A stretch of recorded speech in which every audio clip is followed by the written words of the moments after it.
غم نہ کھاؤ اس کا جو تمہارے ہاتھ میں نہیں ہے، وَلَا تَفْرَحُوا بِمَا آتَاكُمْ، اور اس پر خوش نہ ہو جو تمہیں ملا ہے۔ یعنی کبھی ایسا ہوتا ہے کہ تمہیں اللہ تعالیٰ دے کے آزماتا ہے اور اس نے پہلے لکھ دیا ہوا ہے تمہارے لیے، تو جب تم اس بات پہ یقین رکھ لو گے کہ تمہارا مقصوم تمہیں ملے گا، تو جو نہیں ملے گا اس پہ تم دکھی نہیں ہوگے کہ میری قسمت میں تھا ہی نہیں، اور جو تمہیں ملا ہے اس پہ تم غرور اور تکبر میں نہیں آؤ گے، اس لیے کہ تم کہو گے یہ میرے مالک نے لکھا ہے، ورنہ تم کہو گے یہ میری تگ و تاز کا نتیجہ ہے، یہ میں نے محنت اتنی کی اس کا نتیجے میں یہ ملا۔ اللہ فرماتا ہے یہ سب اس نے لکھ رکھا ہے تمہارے لیے، اس لیے تمہیں ملے تو تکبر میں نہ آنا، تمہیں نہ ملے تو تم تعصف میں نہ چلے جانا، اس لیے اس نے سارے فیصلے پہلے کر دیے اور تمہیں بتا دیا ہے کہ تمہارے لیے جو مقسوم ہے وہ تمہیں اللہ نے عطا کر دیا ہوا ہے، نہیں ملنا ہے تو تم الٹی چھلانگے بھی لگا لو تو وہ نہیں ملے گا۔ تقدیر پر ایمان لانے کے لیے اس لیے زور دیا گیا ہے، اور ہمیں اپنی اولادوں کو، اپنی نسلوں کو یہ چیز راسخ کرنی چاہیے کہ تقدیر پہ ایمان لائیں۔ اگر ہم اس میں کامیاب ہو جاتے ہیں تو وہ پریشان نہیں ہوں گے، دکھی نہیں ہوں گے، ٹینشن میں مبتلا نہیں ہوں گے۔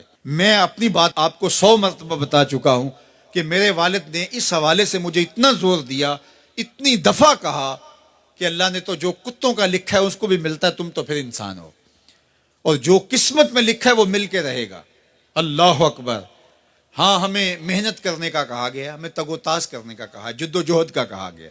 شیخ سعدی فرماتے ہیں کہ ایک بندہ جا رہا تھا تو اس نے دیکھا کہ ایک شیر شکار کر رہا ہے، تو وہ ایک سمت ہو کے بیٹھ گیا۔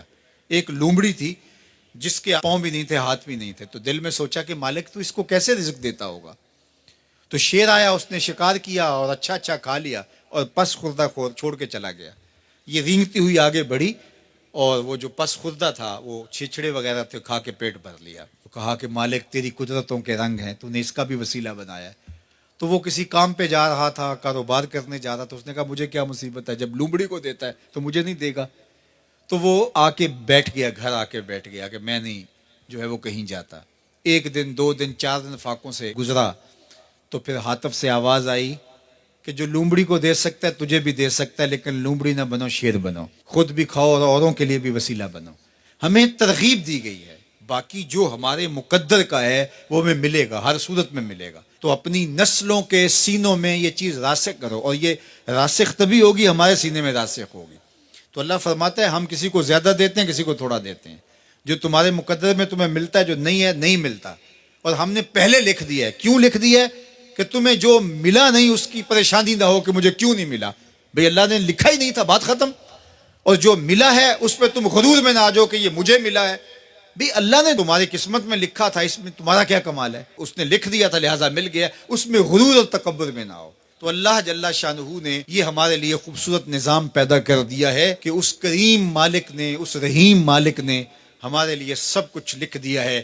تو جو ملے اس پر اللہ کا شکر ہے، جو نہ ملے مالک تیری تقسیم ہے، اس پہ بھی راضی ہیں۔ مل گیا تو واہ واہ، نہ ملا تو پھر بھی واہ واہ، کوئی بات نہیں، مالک تیری کرم نوازی ہے، جس حال میں ہمیں رکھے اس حال میں ہم خوش ہیں۔ یہ اگر میرا اور آپ کا مزاج بن جاتا ہے تو زندگی سوکھی ہو جاتی ہے، تقدیر پر ایمان لانے کے ساتھ وہ انسان آسودہ ہو جاتا ہے۔